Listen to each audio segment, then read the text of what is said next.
अपने हाथों को उठाकर ऊंची आवाज में कहें, जो कुछ आज मैं सुनूंगा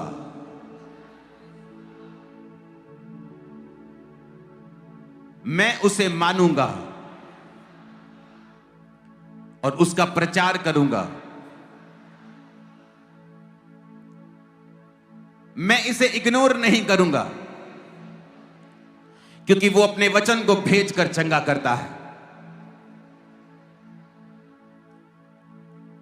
अपने दोनों हाथों को अब उठाएं और इस प्रार्थना को फिर से अंगीकार करें और प्रभु से कहें कि आज जो कुछ मैं सुनूंगा खुदावन, मैं उसका प्रचार करूंगा और उसको इग्नोर नहीं करूंगा। इसकी हल्की सी गूंज कम करनी, बहुत हल्की, बहुत ही हल्की।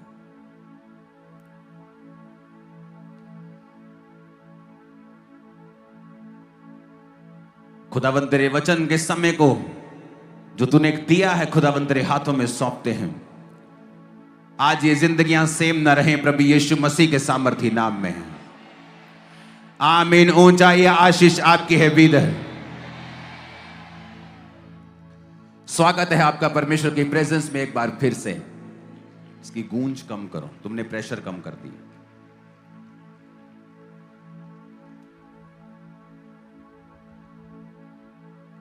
आपने कल का वचन सुना था, क्या आपने उसे फॉलो किया? अपने पड़ोसी से पूछो, क्या तूने फॉलो किया? और क्या तूने तौबा की? और क्या तूने यह फैसला किया कि तू परमेश्वर की ओर मुड़ेगा और अपनी जिंदगी को परमेश्वर के वचनों के अनुसार चलाएगा? पूछो अपने पड़ोसी से, क्या तूने कल फैसला किया? आमीन। मैंने आपको कल बताया था कि परमेश्वर वो सारी नॉनसेंस आपकी लाइफ से खत्म कर देंगे जो शैतान ने आपकी जिंदगी में रची है। ये सब चीजें इनको हटा दो यहां से और सबको बैठा दो यहां से। पूरे वर्ड टाइम मुझे फुल कंसंट्रेशन चाहिए। ओके, हटा दो इस ड्रोन को यहां से और सिर्फ बैठकर वचन को सुनना है, क्योंकि अगर सुन लिया तो लाइफ सेम नहीं होगी। कल मैंने आपको बताया था कि परमेश्वर ने उस नॉनसेंस को नहीं रचा जो आज आप लोगों की जिंदगियों में देखते हो। परमेश्वर बीमारियों का रचन करता नहीं है, परमेश्वर दुखों को रचने वाला नहीं है। यह इंसान ने खुद पाप के द्वारा लिए हैं। आदम और हवा ने सिन के द्वारा इन सभी दुखों को और नॉनसेंस को अपनी जिंदगी में लिया है। कल मैंने आपको बताया था कि आपकी जिंदगी से वो नॉनसेंस खत्म होती है जब आप प्रभु यीशु मसीह को अपना उद्धारकर्ता ग्रहण करते हैं और फिर से आदम और हवा के पास जो जीवन था, अनंत जीवन और बहुतायत का जीवन,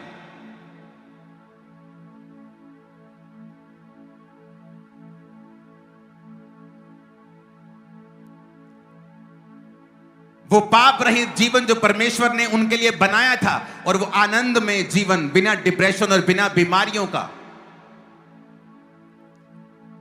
आप फिर से उसे हासिल कर सकते हैं। कैसे?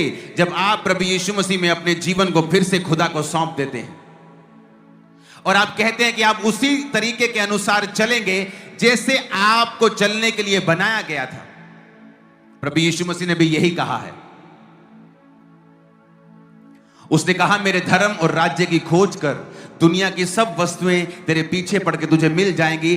अन्य जाति इन्हीं वस्तुओं की खोज में रहती हैं। हम क्या खाएंगे, क्या पिएंगे, कहां रहेंगे, मेरी शादी कैसे होगी, मेरा घर कैसे बनेगा, मेरी जिंदगी कैसे सेटल होगी, मेरी बीमारी कैसे जाएगी, मैं कब अपने परिवार वालों को सेटल कर पाऊंगा, मेरी जिंदगी में खुशी कब आएगी। प्रभु यीशु मसीह ने कहा, अन्य जाति इन वस्तुओं की खोज में रहती हैं पर पाती नहीं। पर मैं तुमसे कहता हूं, तुम ऐसा मत करना, इन वस्तुओं की खोज मत करना, तुम मेरे धर्म और राज्य की खोज करना।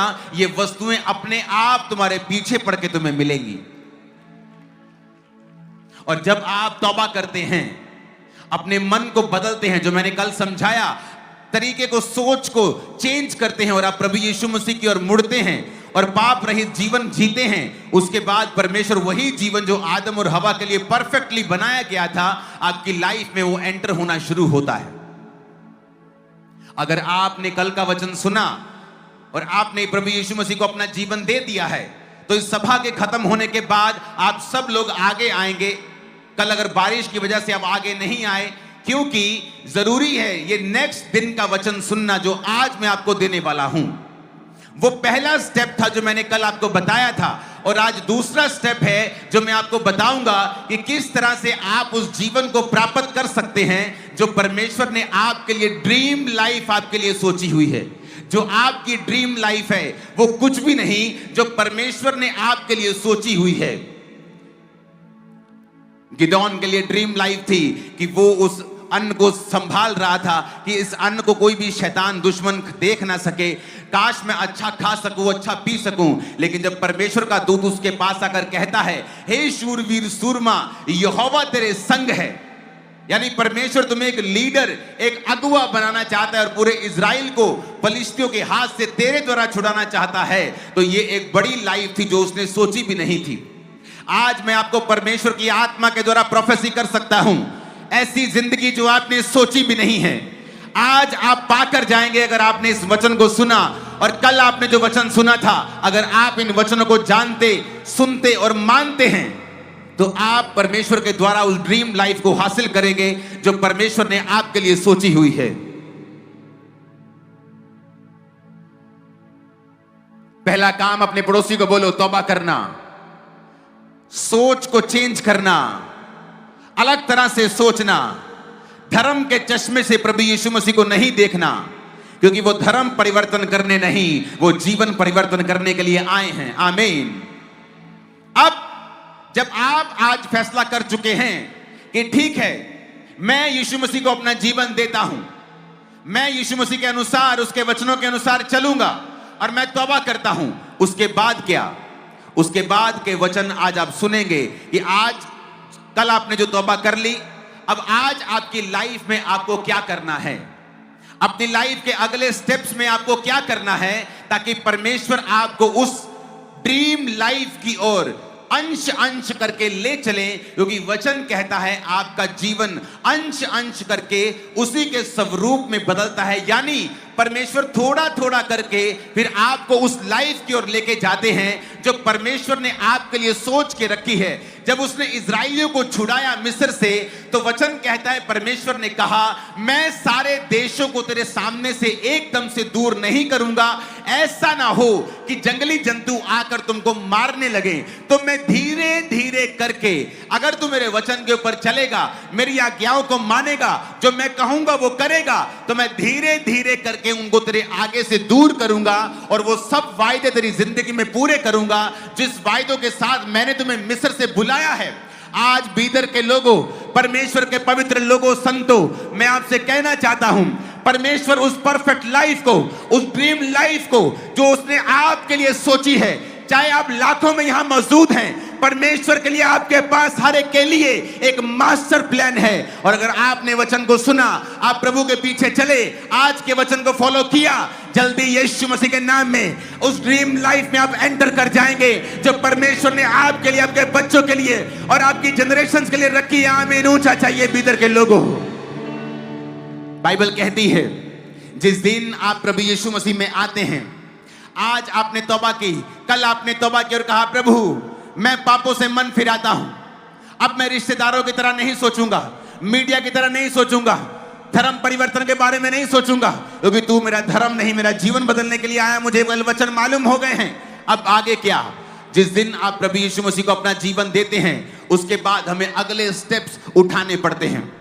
अब हम पढ़ेंगे भजन संहिता 92 और प्रेरितों के काम 4, इन दोनों वचनों को हम पढ़ेंगे। और पहले हम भजन संहिता 92 उसकी 12 और 13 आयत को पढ़ेंगे।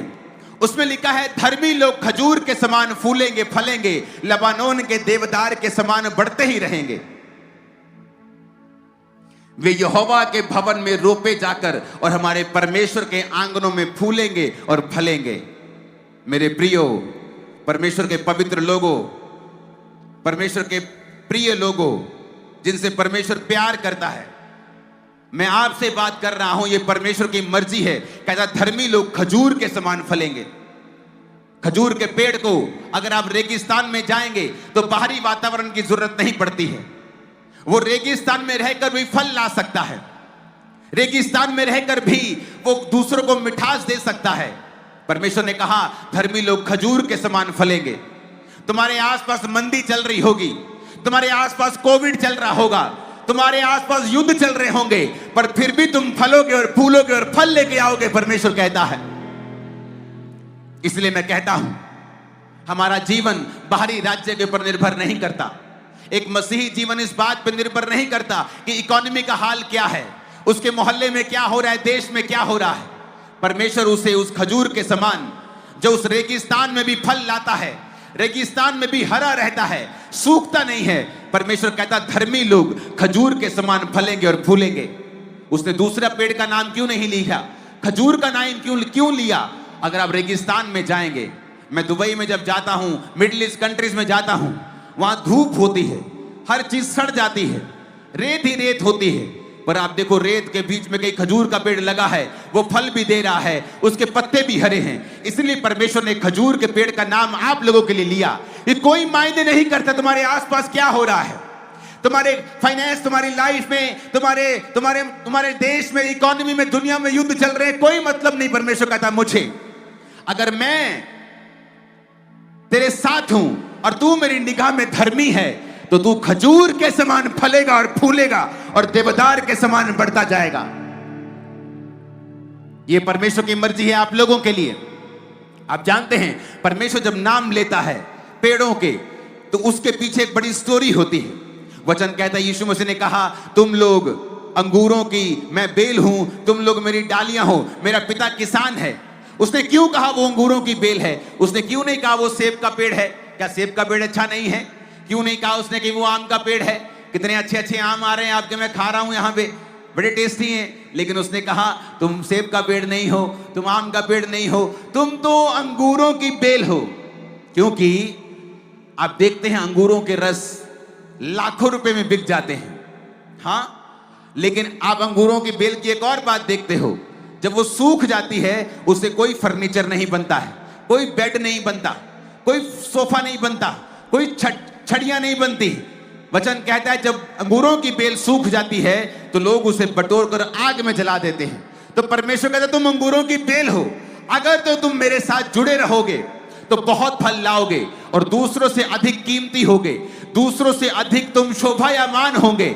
लेकिन अगर तुम मुझ में रहे और तुमने फल नहीं लाया तो सेब का पेड़ जब सूख जाता है तो उसका फर्नीचर बन जाता है, लेकिन अगर मसीही व्यक्ति बिगड़ेगा तो उसकी हालत दूसरे लोगों से, दूसरे पापियों से भी कहीं अधिक बदतर होगी। इसीलिए परमेश्वर ने आपके लिए अंगूरों की बेल का और अंगूरों की टहनियों का, उस बेल की टहनियों का एग्जाम्पल लिया। इसलिए परमेश्वर की हर एक बात में दम है। उसने क्यों कहा? क्योंकि अगर अंगूरों की बेल सूख जाए तो वो फर्नीचर बनाने के काम नहीं आती है, वो सिर्फ जलाने के काम आती है। परमेश्वर ने आपको नमक क्यों कहा?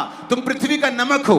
या तो कहते तुम सब चीजों को टेस्टी कर दोगे, आप महंगे से महंगा सब्जी लाओ, हाँ, महंगे से महंगा मीट लाते हैं, अगर उसमें नमक नहीं डालते तो कोई काम का नहीं। वो हजारों रुपए का मसाला किसी काम का नहीं आता, टेस्ट ही नहीं आता। एक रुपए के नमक से सारी सब्जी का टेस्ट ही चेंज हो जाता है। परमेश्वर कहता है तुम पृथ्वी का नमक हो, अगर तुम नहीं होगे तो इस संसार को प्रिजर्व नहीं वो रख पाएगा। ये संसार आज प्रिजर्व है, नमक आपको सुरक्षित रखता है। अचारों में डालते हैं, क्यों? ताकि वो उस अचार को खराब होने से बचाता है। तुम इस धरती पे हो तो इसीलिए परमेश्वर धरती को खराब होने से बचा रहा है, क्योंकि तुम पृथ्वी का नमक हो। पर उसने एक और बात बोली है, कहता अगर नमक खराब हो जाए तो वो ठीक नहीं किया जा सकता, उसे चुनकर ठीक नहीं किया जा सकता। दाल खराब हो जाए तो लेडीज चुन लेती हैं, चलो कंकड़ चुन लेते हैं, थोड़ा सा मेहनत लगेगी, ठीक कर लेंगे। लेकिन अगर नमक खराब हो जाए तो उसे ठीक किया नहीं जा सकता, वो फिर पांव के नीचे आता है और रौंदा जाता है। तो परमेश्वर ने हमें ये वार्निंग दी है मसीह लोगों को कि या तो मैं तुम्हें बेस्ट करूंगा तो या तुम वर्स्ट होंगे, या तो टॉप पे होंगे या सबसे नीचे होंगे, या तो आशीषित होंगे या तो श्रापित होंगे। पर कहता आशीष और श्राप भी मैंने तुम्हारे हाथ में दे दिए हैं। अगर तुम मेरे वचनों को सुनोगे, मेरे वचनों को मानोगे, तो मैं इस दुनिया की सारी उत्तम से उत्तम तेल, उत्तम से उत्तम गेहूं, आशीषें मैं तुमको दूंगा। पर अगर तुम मेरे वचनों को नहीं मानोगे तो मैं दुश्मनों को आज्ञाएं दूंगा कि वो तुम पे कब्जा कर लें। ऐसा ही है वचन। या तो आपको बेस्ट होना है या वर्स्ट होना है, या नरक या स्वर्ग, बीच का कोई भी प्लेस क्रिश्चियन लोगों के लिए नहीं है। अगर परमेश्वर में आपने तौबा कर ली है तो याद रखो, उसने खजूर का नाम लिया। उसने कहा अगर तुम मेरे में आ गए हो तो याद रखो, अब तुम्हारी इकोनॉमी के हिसाब से तुम्हें बरकत नहीं मिलेगी, मैं तुम्हें बरकत दूंगा।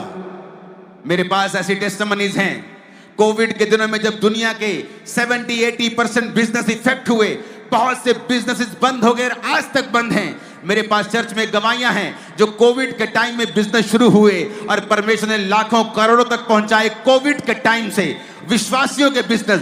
वचन कहता है मैं तुम्हें खजूर की नहीं बढ़ाऊंगा। खजूर को किसी पानी की जरूरत नहीं, कोई पाइप लगा के उसको पानी देने नहीं जाता है खजूर को। परमेश्वर ने खजूर को ऐसा बनाया है और उसने कहा तुम खजूर के समान फलोगे। और आगे वो क्या कहता है 13 आयत में, कहता वो यहोवा के भवन में रोपे जाकर हमारे परमेश्वर के आंगनों में फलेंगे और फूलेंगे।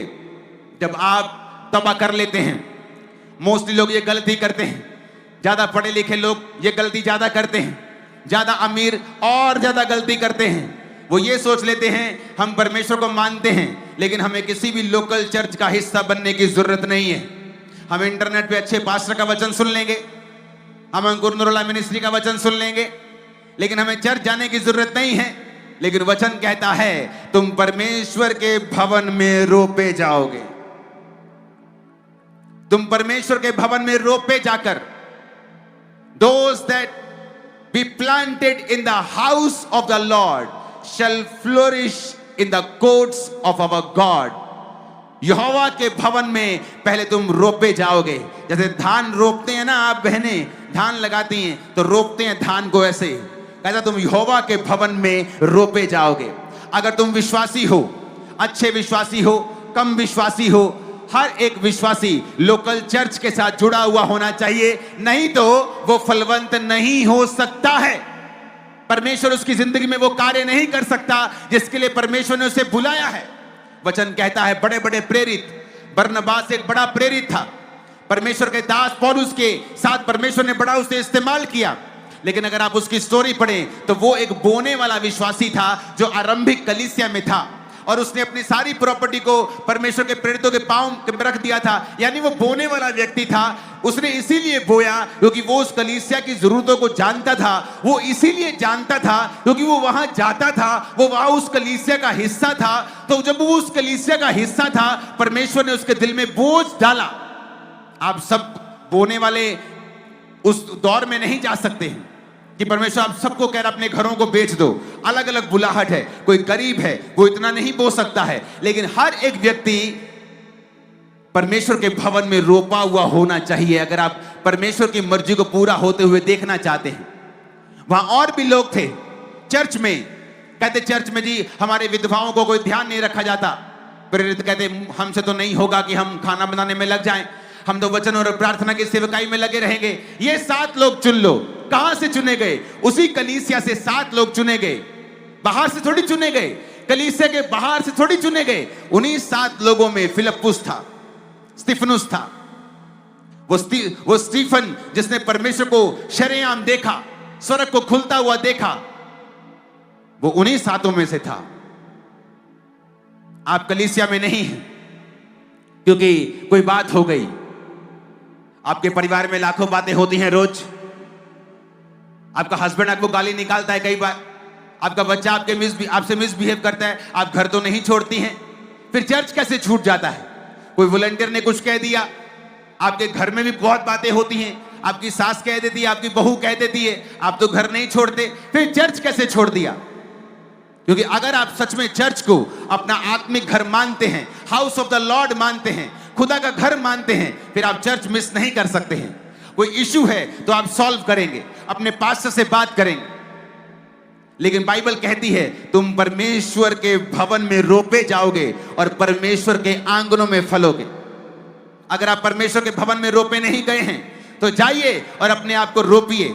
वचन कहता है आरंभिक कलीसिया रोज प्रेरितों के संग रोटी तोड़ने यानी संगति करने में, रोटी तोड़ने में लीन रही और परमेश्वर बहुत से विश्वासियों को उनके संग मिला देता था।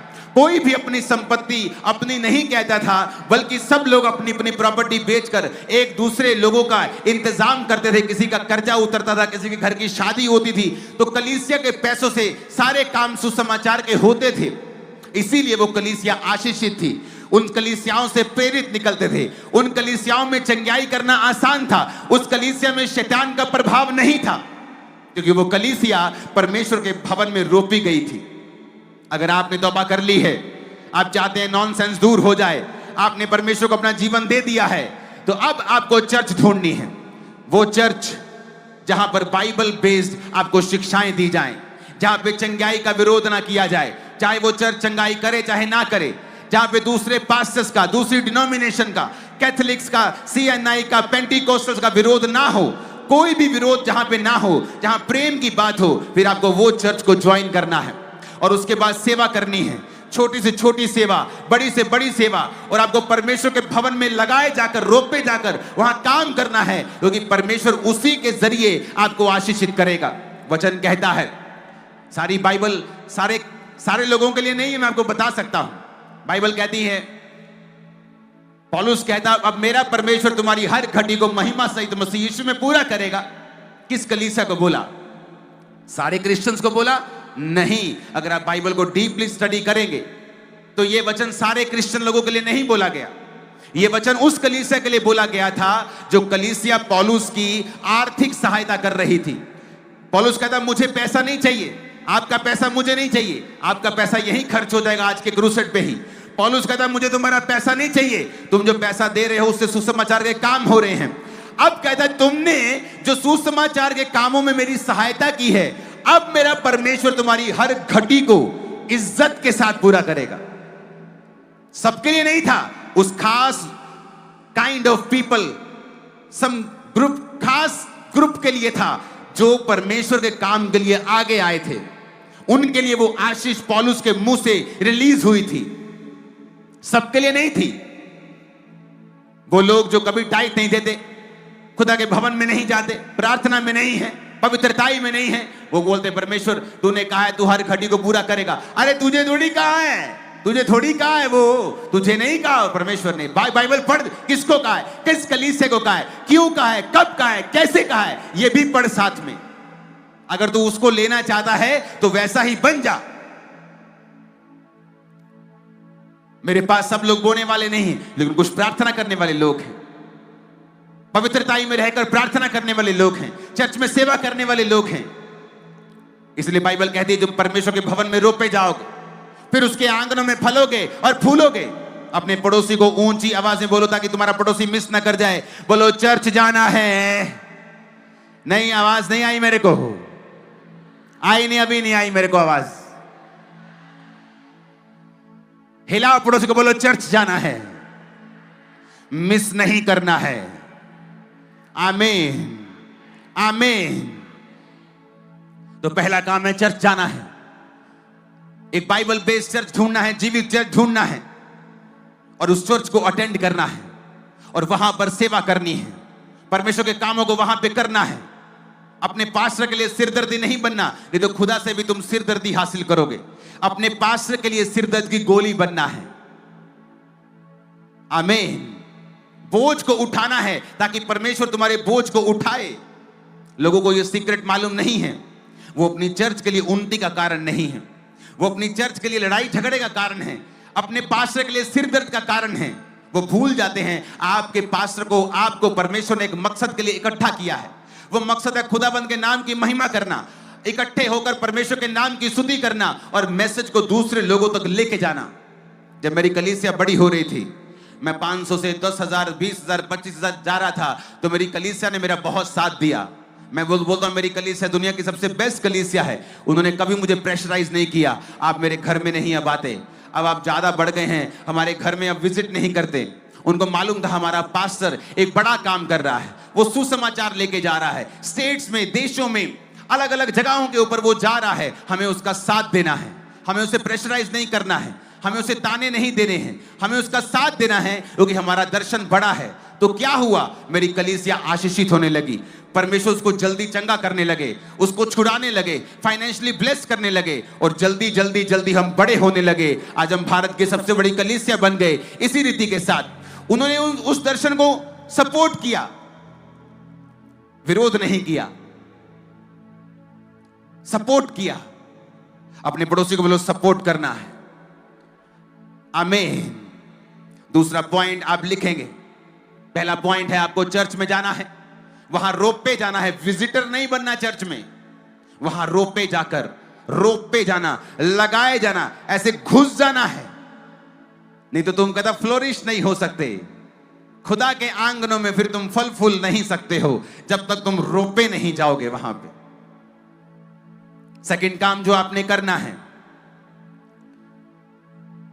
इब्रानिया 12 उसकी 1 आयत में लिखा है, इसलिए अब जबकि गवाहों का एक बड़ा बादल हमको घेरे हुए है, तो आओ हर एक रोकने वाली वस्तु और उलझाने वाले पाप को दूर करके वह दौड़ जिसमें हमें दौड़ना है, धीरज से दौड़ें। मोस्टली पास्टर्स जब आपको वचन देते हैं, कलीसिया क्या गलती करती है? वो वचन वचन सुन जाती है, एक बड़े क्रूसेड के ऊपर तौबा कर ली, लेकिन उसके बाद एक काम आपको करना है, क्योंकि बाइबल कहती है वर्कआउट साल्वेशन के लिए, उद्धार के लिए कहता है वर्कआउट करना है, काम करना है। जो परमेश्वर ने तुम्हें उद्धार दे दिया है, अब उसमें तुम्हें काम करना है। और पहला काम यह है, अपनी जिंदगी में से हर एक बुरे कनेक्शन को कहता रोकने वाली वस्तु, उलझाने वाले पाप को दूर कर दो। अगर तुम्हारी जिंदगी में तौबा करने के बाद ऐसे दोस्त हैं जो तुमको भरमाते हैं शराब पीने के लिए, जो तुमको भरमाते हैं दूसरी सिस्टम, वो सब जगहों पे जाने के लिए जो परमेश्वर ने हमें मना किया है, तो आपको उन कनेक्शंस को आज काटना है। जो बाइबल में लिखा है व्यभिचार से दूर रहे, वो फोन की सारी गंदी एप्स, वो सारी सब्सक्रिप्शंस, उन्हें कैंसिल करना है। कहता हर एक उलझाने वाली वस्तु, उलझाने वाला पाप और रोकने वाली वस्तु, उसको दूर करना है। तुमने, परमेश्वर ने नहीं करना, तुमने करना है, तुमने करना है। वो रॉन्ग कनेक्शन, वो रॉन्ग कॉन्टैक्ट, वो रॉन्ग व्हाट्सएप, वो रॉन्ग चैटिंग, वो रॉन्ग पॉर्न पिक्चरें देखना, कहता डिलीट करना है अपने फोन से, दोबारा उसकी तरफ नहीं जाना है। गवाहों का एक बड़ा बादल हमें घेरे हुए है। आपने देखा परमेश्वर ने कार्य किए, वो कार्य कर रहा है। गवाहों के बड़े बादल हमारे बीच में हैं। लोग आपको टेस्टिमनीज दे रहे हैं, मैं आपको टेस्टिमनीज दे रहा हूं, आपके यहीं के लोग, बीदर के लोग चंगे होकर आपको गवाहियां दे रहे हैं। तो कहता गवाहों का बड़ा बादल आपको घेरे हुए है, पर कहता उलझाने वाली, पाप और रोकने वाली वस्तु को दूर करना है तुमको। अगर आपने कल का वचन सुना, आपने तौबा कर ली और आपको मालूम हो गया कि प्रभु मेरे जीवन की नॉनसेंस को खत्म करेगा, मैं अपना जीवन उसे देता हूं, उसके बाद भवन में जाना है। उसके बाद वो सारे कनेक्शन का कट कर देने हैं जो आपको रोक सकते हैं उस ड्रीम लाइफ से जो परमेश्वर ने आपके लिए सोची हुई है। जब मैं परमेश्वर में आया तो हम एक यूथ ग्रुप में थे, मेरे जैसे बहुत से यूथ वहां पे था, लेकिन वो यूथ इस बात को नहीं समझा कि परमेश्वर का काम, जब आप किसान एक धान को रोपता है तो अगले दिन वहां नहीं चला जाता कि धान हो गया, कितना बड़ा हो गया। अगर आप 10 दिन बाद भी जाते तो आपको लगता है कि यार ये तो वही का वही है, क्योंकि वो टाइम लगता है उसे बड़ा होने में, फिर फल लाने में, फिर उसे पकने में टाइम लगता है। एक खाने वाली वस्तु जिसको हम अभी खाएंगे और खत्म हो गई, वो उसको इतना टाइम लग रहा है, तो आपकी जिंदगी में भी उसको बनाने में भी टाइम लगता है। ये छू मंतर नहीं है, ये कोई जादू टोना नहीं है। यीशु मसीह जादू टोना करने के लिए आपको अपने पास नहीं बुलाता है। ये छू मंतर नहीं है कि आप आए और अगले दिन ठाक कुछ हो गया। आपकी लाइफ को परमेश्वर बनाता है। वो लोग क्या करते थे? सुबह को चर्च अटेंड करते थे, शाम को व्यभिचार करते थे। चर्च में सहेलियां बनाई हुई थी, बाहर सहेलियां बनाई हुई थी, व्यभिचार करते थे, और तब मैं और वो एक जैसे लगते थे, कोई फर्क नहीं था। वो भी तालियां बजाते थे चर्च में, मैं भी ताली बजा के वर्शिप करता, कोई फर्क नहीं था। आशीष में भी कोई फर्क नहीं था, उसके पास भी बाइक था, मेरे पास भी बाइक था। 3-4 साल ऐसे चलते रहे। लेकिन वचन कहता है जिस व्यक्ति ने चट्टान के ऊपर घर बनाया है, वो व्यक्ति टाइम लग सकता है, लेकिन जब आंधी और तूफान आएगा, उस चट्टान पे बना हुआ घर कभी ढहेगा नहीं, कभी गिरेगा नहीं। लेकिन जिसने रेत पर घर बनाया है, जब आंधी तूफान आएगा वो घर ढह जाएगा। उनका घर रेत के ऊपर था, क्योंकि व्यभिचार करना, पाप करना, चर्च में भी आ जाना, वचन भी सुन लेना, कोई इंस्ट्रूमेंट भी बजा देना, सेवा भी कर लेनी, पाप भी कर लेना, पर परमेश्वर उनकी लाइफ में कुछ कर नहीं पाया। जब जिंदगी ने हिट किया, जब जिंदगी की रियलिटी ने हिट किया, तो मैं उनसे कहीं दूर, कहीं ऊपर और कहीं आशीषित हो चुका था। आज वो एक नॉर्मल जीवन जी रहे हैं, क्रिश्चियन हैं, आज भी तौबा कर चुके हैं, अब वचन को समझ चुके हैं, लेकिन उनकी जिंदगियां उस लेवल पे नहीं आई, अभी बाद में चली जाएंगी, ये बात अलग है, क्योंकि अब वो वचन को समझ गए कि हमने समय को वेस्ट कर दिया, हम अपनी आंखों के अनुसार चलते रहे, हम समझे ही नहीं कि हमें उलझाने वाले पाप को, जो शैतान ने उलझाने के लिए भेजा है कि ये आदमी परमेश्वर की ड्रीम लाइफ को हासिल ना करने पाए, हम समझ नहीं पाए। लेकिन मैं समझ पाया, इसलिए मैं उनसे अलग हुआ। धीरे धीरे परमेश्वर ने बढ़ाया और फिर इतना ऊंचा किया कि उनमें और मुझ में आज कंपैरिजन नहीं कर सकते हम। अपने पड़ोसी को बोलो, रोकने वाली वस्तु, उलझाने वाला पाप तुम्हें खुद दूर करना है। आमीन। ऊंचा बोलो, पूरा बीदर सुने। तो दूसरा पॉइंट आपने सुना कि अपनी जिंदगी से हर एक रॉन्ग कनेक्शन, वो सारे कनेक्शन, जीसस ने क्या कहा बाइबल में?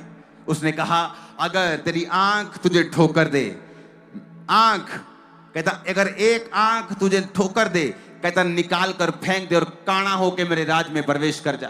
कहता अगर एक टांग तुम्हें ठोकर दे, कहता काट के फेंक दे और लंगड़ा होके मेरे राज में प्रवेश कर जा। क्या वो कान, क्या है वो टांग? तुम्हारा भाई हो सकता है, तुम्हारा बेस्ट फ्रेंड हो सकता है, something very close to your heart हो सकता है। जो तुम्हारी आंख है, तुम्हारा टांग है, जिसके बिना तुम जी नहीं सकते, कहता अगर तुम्हें वो ठोकर देता है, वचन से दूर करता है, यीशु ने कहा उसे काट दे, लंगड़ा हो जा, कोई बात नहीं, प्रवेश कर जा मेरे राज्य में। इससे अच्छा कि 2 आंख और 2 टांग रहते हुए तू नरक की आग में डाल दिया जाए। जीसस का वचन बड़ा सिंपल है लेकिन पावरफुल है। अपने पड़ोसी को बोलो, कनेक्शन सारे गलत आज से खत्म कर देने हैं। आमीन। आपको मालूम है, जब आप प्रार्थना करने के लिए बैठती हैं, आपकी पड़ोसन आपके पास आकर चुगलियां करने लगती है, आपको फोन आता है आपकी कजन का और वो आपका 1 घंटा वेस्ट कर देती है। क्या आपको नहीं मालूम उसी आंख की परमेश्वर बात कर रहा है? क्योंकि शैतान चाहता है कि तुम प्रार्थना से दूर रहो, तुम ऐसे कनेक्शंस में फंसे रहो जहां वो तुम्हें रोके रहे और उस लाइफ तक कभी ना पहुंचने दे। वो हमें सोचना है, वो हमें देखना है कि हमें उस जिंदगी को जो प्रभु ने मेरे लिए सोची हुई है वहां तक कैसे पहुंचना है, क्योंकि परमेश्वर हमें पहुंचाने के लिए तैयार है। सब बोलो आमीन। ऊंची आवाज में कहो आमीन। मेक श्योर, तीसरा पॉइंट, कि आपके आसपास के लोग वही हों जिनका विश्वास आपके जैसा है।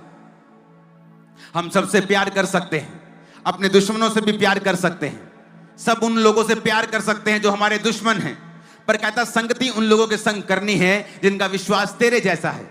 अगर आपको लगता है आपकी सहेली का विश्वास आपके जैसा नहीं है और वो आपको भरमाती है या आपको गलत रास्तों पे लेके जाती है, आपको डिस्कनेक्ट होना है उससे।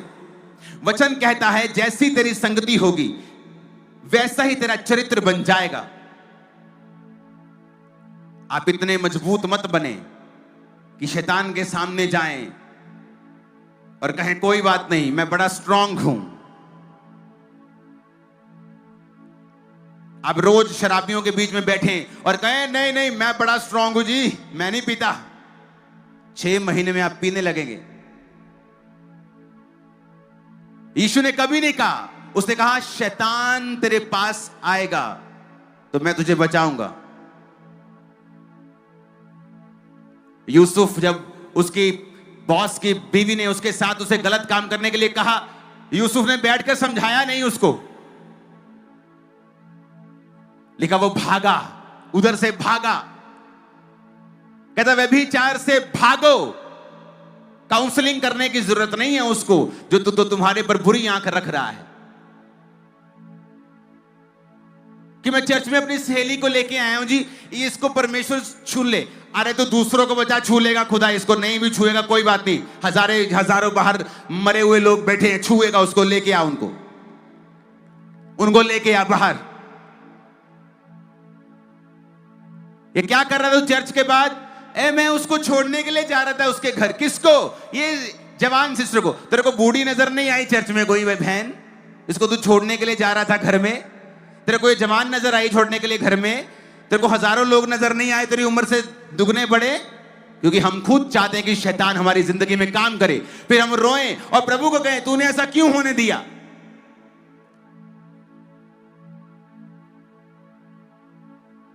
यूसुफ ने जितना मर्जी, वो आत्मिक था, दर्शन देखता था, प्रोफेटिक वरदान उसके ऊपर थे, फिर भी कहता वो भागा। उसने काउंसलिंग नहीं की, उसकी समझाने की कोशिश नहीं की, वह विचार से भागा, कहता वो। आप शराबियों के बीच में नहीं बैठ सकते। आप दो उनको वचन। मैं उनको वचन देता हूं, मैं उनसे नफरत नहीं करता हूं। चर्च में शराब पी के लोग आ जाते हैं, मैं नफरत नहीं करता हूं। वचन दो, परमेश्वर के बारे में बताओ, उन पे प्रार्थना करो, उन्हें प्यार करो, उन्हें हक करो। संगति करने के लिए परमेश्वर ने नहीं कहा है, क्योंकि जैसी तुम्हारी संगति होगी वैसे तुम्हारा जिंदगी हो जाएगा। परमेश्वर ने कहा तुम रेत के समान हो। रेत को औरतें रेत को लेती हैं और बर्तन को साफ करती हैं। रेत बर्तन साफ करती है, खुद गंदी नहीं होती। तुमको साफ करना है दूसरों को, लेकिन यह भी ध्यान रखना कि तुम खुद गंदे ना हो जाओ। Hallelujah, hallelujah. क्योंकि ये वही रोकने वाली वस्तुएं हैं, उलझाने वाले पाप हैं, जो एक विश्वासी को उस ड्रीम लाइफ से दूर रखते हैं जो खुदा ने उनके लिए सोची होती है। और फिर वो बोलते हैं हमारी लाइफ में परमेश्वर के मकसद पूरा क्यों नहीं हुआ, हमारी जिंदगियां आम विश्वासियों की जैसी क्यों हैं, हमारी जिंदगियां दूसरे अन्य जाति लोगों की तरह क्यों हैं, उनमें और हम में कोई फर्क नजर क्यों नहीं आता? क्योंकि उनमें और तुम्हारे चरित्र में भी कोई फर्क नजर नहीं आता परमेश्वर को। इसीलिए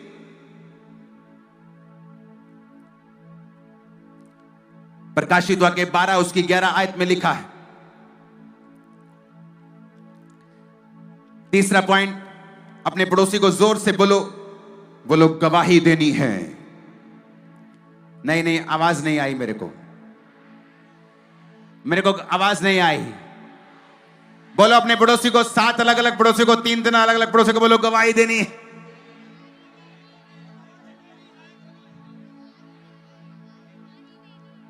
बोलो अपने पड़ोसी को। नहीं, बोलो, बोलो जोर से। आमीन। प्रकाशित वाक्य 12 उसकी 11 में लिखा है, वो मेमने के लहू के कारण और अपनी गवाही के वचन के कारण उस पर जयवंत हुए। उन्होंने अपने प्राणों को प्रिय ना जाना, यहां तक कि मृत्यु भी सह ली। आपको परमेश्वर एक गवाही देता है, नशे की गवाही दे दी, अब उसका कहता रोज देना है। वो तुम्हारे लिए एक हथियार है। उस गवाही को फिर संभाल के रखना है, उसको खराब नहीं होने देना। नशे को दोबारा नहीं करना, पाप में दोबारा नहीं जाना, क्योंकि वो गवाही एक बीज के समान है। यीशु ने कहा प्रभु का राज्य एक ऐसे बीज के समान है जो राई का बीज है, लेकिन जब वो बड़ा हो जाता है तो दूसरे पेड़ों से भी बड़ा हो जाता है और आकाश के पक्षी उस पर बसेरा करते हैं। शैतान जब देखता है कि आपकी गवाही बनी है, आपने नशा छोड़ दिया, पाप छोड़ दिया, वो चाहता है फिर से आप वही पाप करें, वही नशा करें, ताकि आपकी गवाही खराब हो। क्योंकि शैतान के ऊपर फतेह पाने का एक तरीका है कि आप अपनी गवाही को रोज दें। परमेश्वर के भवन के साथ जुड़ जाएं, हर गलत काम को डिस्कनेक्ट कर दें, अपनी गवाही को रोज दें। आपकी लाइफ में आप बड़ी बरकत को आता हुआ देखेंगे। अगर आप रोज अपनी गवाही को देंगे तो याद रखो प्रभु का आत्मा आपकी जिंदगी में बड़े कार्यों को करेगा। जब आप गवाही देते हैं तो क्या होता है? आप इनडायरेक्टली ये बोल रहे हैं कि मेरी जिंदगी का मालिक प्रभु यीशु मसीह है, मेरा ध्यान रखने वाला प्रभु यीशु मसीह है, मेरी जिंदगी के लिए रिस्पॉन्सिबल प्रभु यीशु मसीह है। जब आप गवाही देते हैं आप इनडायरेक्टली अपनी लाइफ को परमेश्वर के हाथों में सौंपते हैं और आपकी जिंदगी फिर सेम नहीं रहती है। अपने पड़ोसी को बोलो गवाही देना है रोज। संगति ढूंढनी है जिनका विश्वास तेरे जैसा हो, बल्कि और अच्छा हो। हर एक कनेक्शन को जो शैतानी है उसे खत्म कर देना है। परमेश्वर के भवन में जाना है, गवाही को देना है। ऊंची आवाज में कहो आमीन। इफिसियों 6 उसकी 11 से 17 आयत को पढ़ेंगे।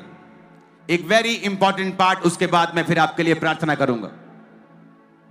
एक विश्वासी जब परमेश्वर के वचनों को सुनता है, और उसे सारे पॉजिटिव नजर आने लगते हैं। उसे नजर आने लगता है उसकी गवाही, उसकी हीलिंग, उसकी डिलीवरेंस, सब बरकतें, अनंत जीवन, सब कुछ उसे पॉजिटिव नजर आने लगता है। लेकिन जब जिंदगी में उसकी परीक्षाएं आती हैं तो वो सारा कुछ फेड होने लगता है और उसे सब कुछ झूठा लगने लगता है, क्योंकि वो वचन को नहीं जानता है। आज मैं आपको बताऊंगा वचन में क्या लिखा है। इफिसियों 6 उसकी 11 आयत में लिखा है, परमेश्वर के सारे हथियार बांध लो कि तुम शैतान की युक्तियों के सामने खड़े रह सको, क्योंकि हमारा यह मल्ल युद्ध मांस और लहू से नहीं, परंतु प्रधानों, अधिकारियों और इस संसार के अंधकार के हाकिमों से और उस दुष्टता की आत्मिक सेनाओं से है।